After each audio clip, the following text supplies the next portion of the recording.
Guys, how's it going today? Today I'm working on putting some competition engineering subframe connectors in my 63 Chevy 2. Now, these are set up for 62 through 67. I've already done one side.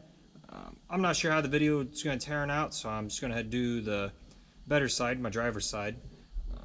My car, a little history about the car. I bought it without a back half. The guy put rear quarter panels on it. Really and kind of he wasn't sure what he was doing, and it kind of got a little away from him, so I'm trying to go back through and put it together so I can drive it. So I got brand new rear subframe rails in there, and the rest of the sheet metal will be coming along. But today we're working on the subframe connectors. So all the hardware comes with it. So really all you need is your tools, a jack, and some safety equipment, because you're going to be drilling under a car. First thing you're going to want to do is get it jacked up so you can work under it. Mine's already set up, so I'm not going to worry about that. You want to loosen and remove the bolt that holds the leaf spring eyelet on down here. I've already got that done. So I'm going to go a little bit different than their directions, and you're going to want to grab the biggest.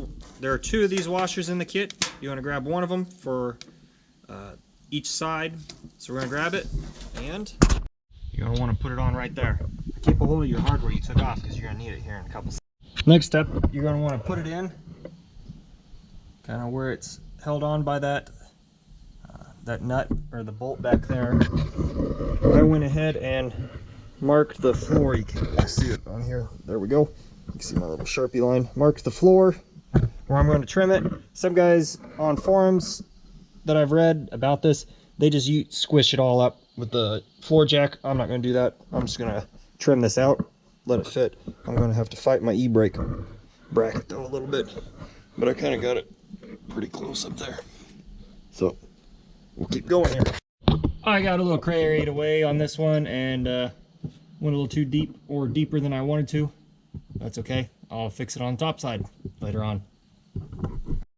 So I got it jacked up in here. Let it kind of do its thing to the floor pan where it needed to be pushed up. We'll slip around here. It is very tight right here at the e-brake cable. So just a heads up on that. I tried giving it a couple whacks with my dead blow. That did not work out very well. But cutting it up to there did help, because on the other side I didn't do that, and it's pushed the floor pan up a hair. Next step, you're going to want to reinstall that hardware that you took off your leaf spring and torque it down to 70 foot-pounds. Or is it? So the next step is to start drilling holes. You want to center punch them, and the front ones, and work from the front, and then do the two rear. You're going to want to use a 13/32 drill bit for all 4 holes. And just a heads up, probably should use something smaller than the 4-inch one I got, because it becomes a little bit of pain. Not impossible or impossible, just kind of a pain in the butt. Alright, and there you have it. You have your chassis engineering subframe connectors installed, just like that. Alright, thanks for watching.